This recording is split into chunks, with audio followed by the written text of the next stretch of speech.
Yeah, I don't know.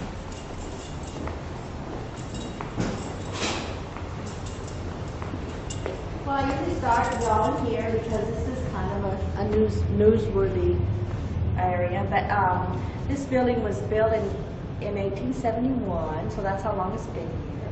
And actually, it was built by Sarah and Francis Springer. They were the founders of it.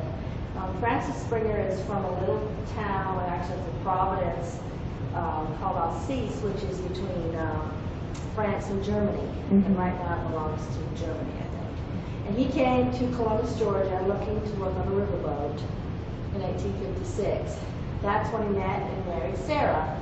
Sarah was a hometown girl from Columbus, and her father was in the mercantile business, so he set up shop with him in the mercantile business.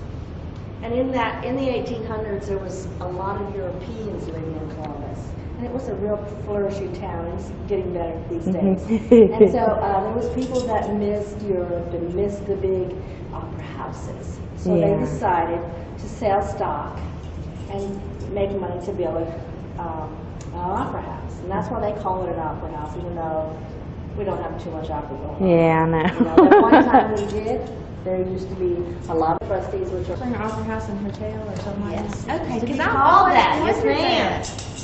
It did, in 1901, that's what it was. Hotel on the 3rd floor. So then we had another renovation in 1999, and then we were able to restore all 3 floors.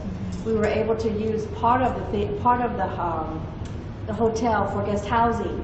So when you on the 3rd floor, any artist, guest artist that comes in it doesn't live in this area can stay up here with us. We have like 4 rooms and a bunkhouse and a full kitchen and a lounge, and they can enter and exit at a different door, so they don't have to come in with everybody else. Right. So we have that luxury, and then also on the 3rd floor where you were just up there, that's also the business office, so administrative offices. But in this room alone, there's 14 different styles of wallpaper, and they loved wallpaper in those days. And we tried to, when we renovated in 1999, we tried to put it back to the 1901 original. The tulip lights that you see all around, those were replicas of the originals. And in 1901, that's what it looked like actually in the theater, because this was still a grocery store. But that's a replica. And of course, in 1901, we did have electricity, so there were electric bulbs in there. There wasn't any gas or anything. Some people think in 1901 that was gas in those, but it wasn't. Now in 1871, there was on the 2nd floor. They had a light by gas in those days, but in 1901 they had discovered electricity, and so everything got used. And as you come over here, you can see the different styles of how the Springer looked. This was in 1875, how it looked. And as you can see, you could tell it looks like, you know, like you buy feed and seed and stuff in the front of it. And there was actually on and all the way around the building, which is really, really interesting.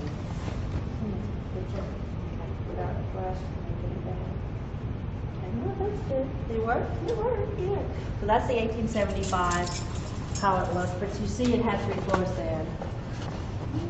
And it had those little things that go over the windows then. So it's pretty much, of course, in 1979, we became the St. Louis of Georgia.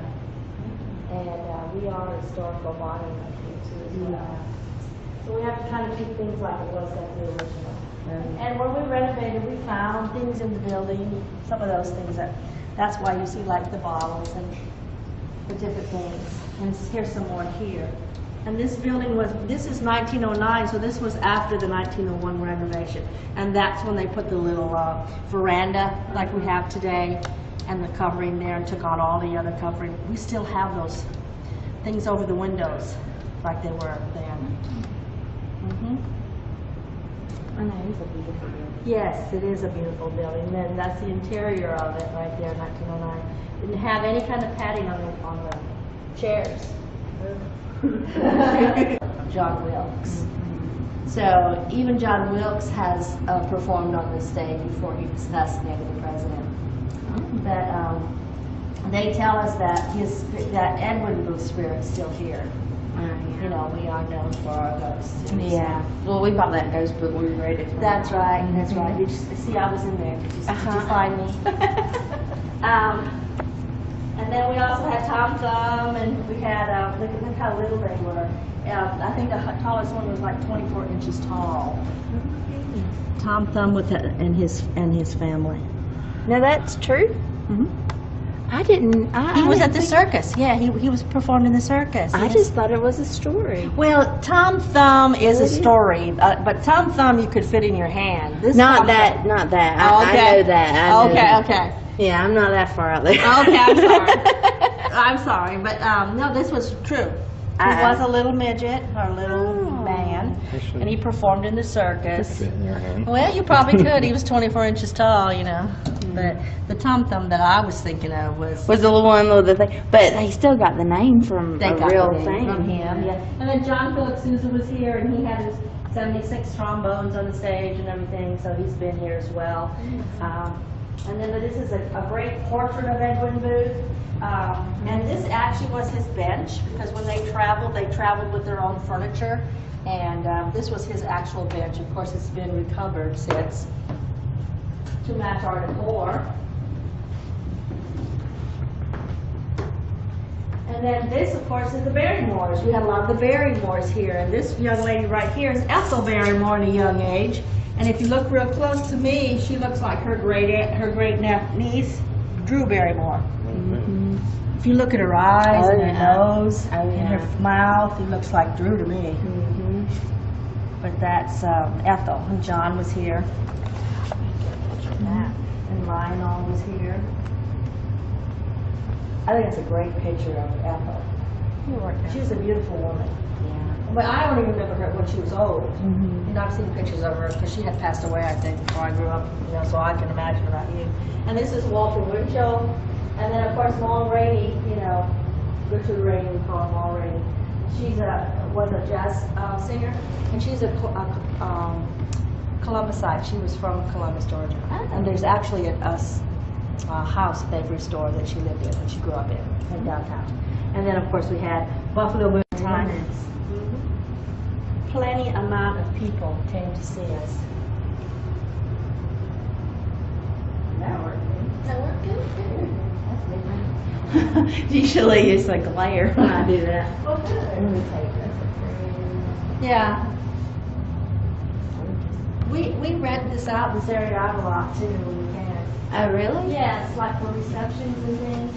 If you have a small reception, you can rent that area over there.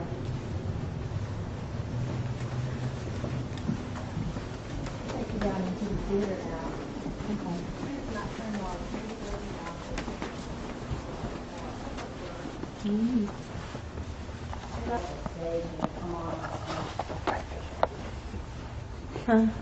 I wait for you. Yeah. I'm sorry.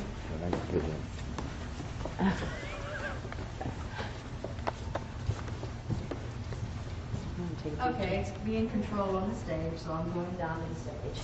Just bear with me. Okay. And if you want to come, you can come this way. Okay. But I want you to come down close, because you get more of an effect. And now when you see Odd Couple, we're going to see it right here in this theater. On the theater.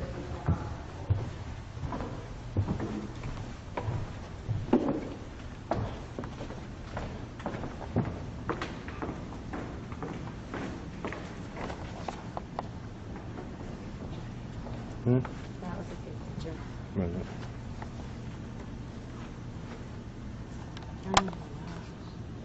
Look at that. Here we go.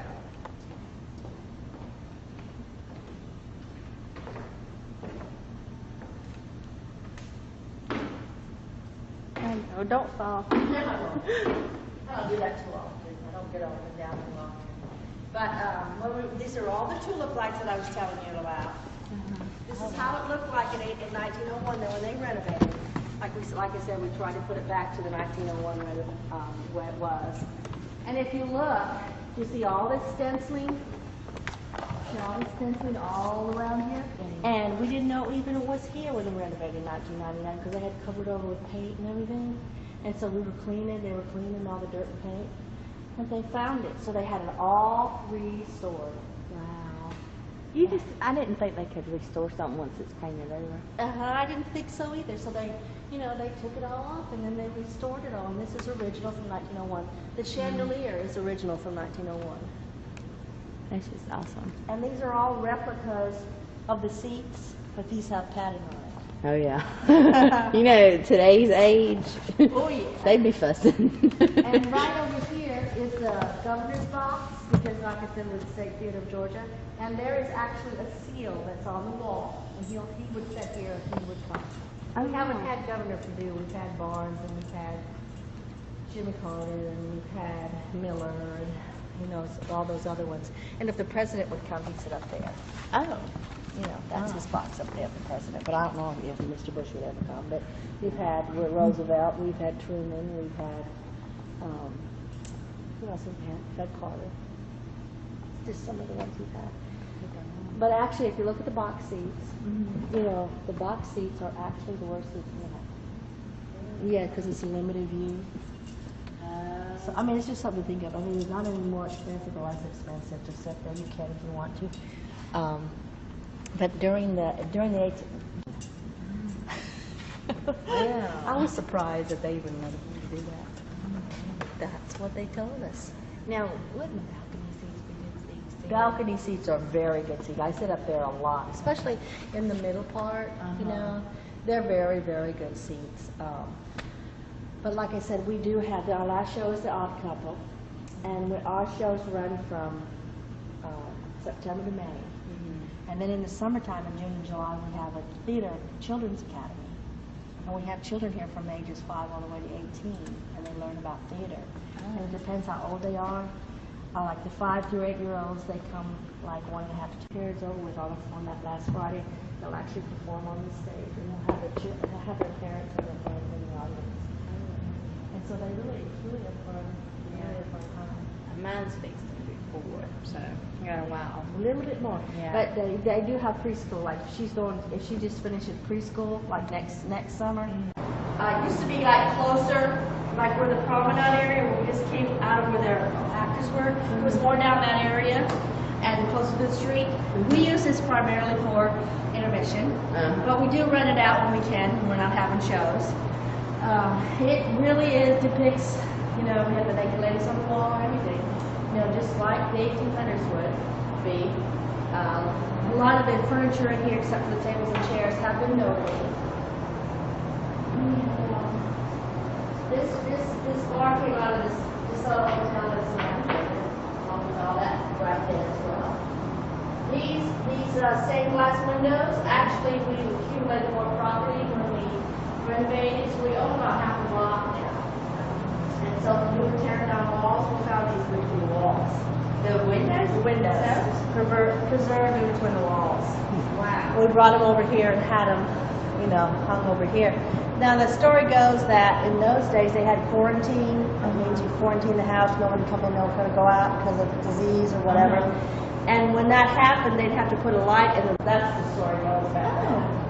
I didn't know that. Thanks for, making me a little bit more. Yeah. So for most of all the colors of the decor throughout the whole building, the colors stem from the stenciling in the theater. Oh, really? So you see the colors, you can go that, they might. So when you come to the Odd Couple, come on in here and have something to drink. Okay. We serve wine, we serve all kinds of imported beers and soda and that kind of soda. We have soda on tap. And we have coffee, I believe, too. I'll probably be getting the coffee and he'll probably be getting the soda. So, yeah, that's like I don't think that Alvin knows things too much. Come to a Studio 2 show or a children's theater show, you would actually enter through this door right here. Instead of going all the way around the building, you can come in this door here.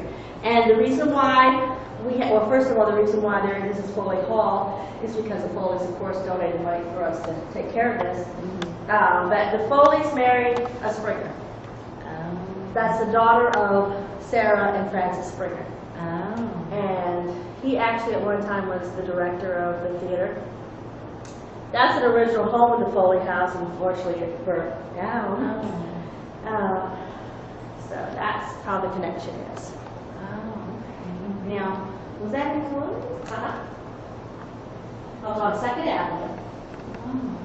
It was on the eastern side of, near the courthouse, the eastern courthouse. And that's one of the reasons why the Springer was saved, because the courthouse was torn down and they didn't want any more of the big, beautiful buildings to be torn down.